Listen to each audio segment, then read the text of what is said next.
Hi, I'm Jim Costello. I'm Chief Economist for MSCI's Real Assets team.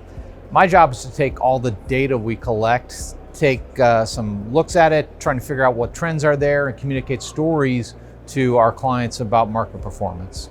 I was presenting about the transaction market in 2022 with a bit of a thought on what was driving activity and what might happen into 2023. Deal activity is down sharply on a year-over-year basis. It's still an elevated level relative to the past, but there are some challenges in the current market for commercial real estate investors, just given the change in the financing environments. You know, one thing that happened in the last year, we had a tremendous returns for commercial real estate investors. So on the one hand, people probably feel a little bit happy because you had 20%, 14% returns within the last year. So somebody's getting a nice bonus out of that.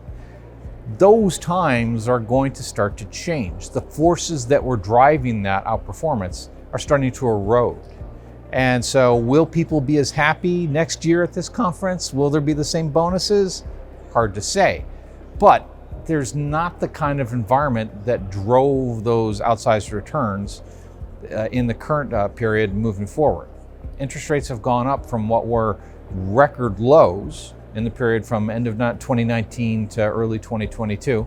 We had 3.2 trillion trade in this time period when when the 10-year Treasury was lower than a 2% level. That's the US 10-year Treasury. It's the global benchmark for a lot of activity.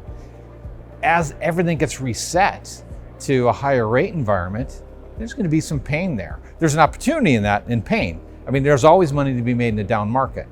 So somebody's going to come in, provide preferred equity solutions to some of these folks who were maybe a little bit ahead of their skis on debt. There's going to be distressed debt opportunities.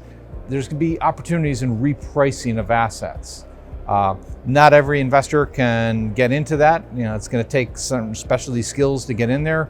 Repurposing defunct properties is going to be another opportunity set, but it's going to be a little bit more painful than just riding the wave of cheap capital that some folks did in the last couple of years.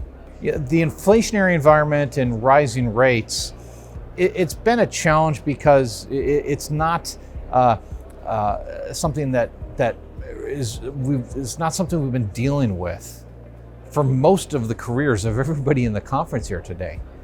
It's more of a 1970s style rate of increase.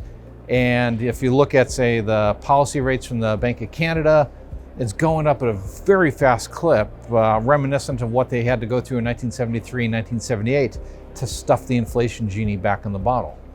And that's something that it's the speed of change that is the problem in the current environment. Because, you know, if you just slowly increase rates, people can adjust their expectations and figure out where the world is going.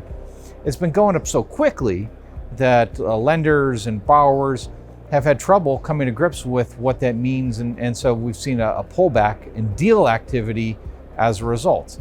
If they had been able to slowly increase rates to get to a more normal level, the market may not have shrunk as quickly as it has in the last year. But we are seeing a pullback in deal activity because buyers and sellers are far apart on expectations. And nobody wants to take that reputational risk of, here at the Global Property Forum, 5 years from now, people talking to each other saying, hey, remember Frank? What'd Frank do? He bought those buildings at the lowest cap rate ever. Where's Frank now? Nobody wants to be Frank.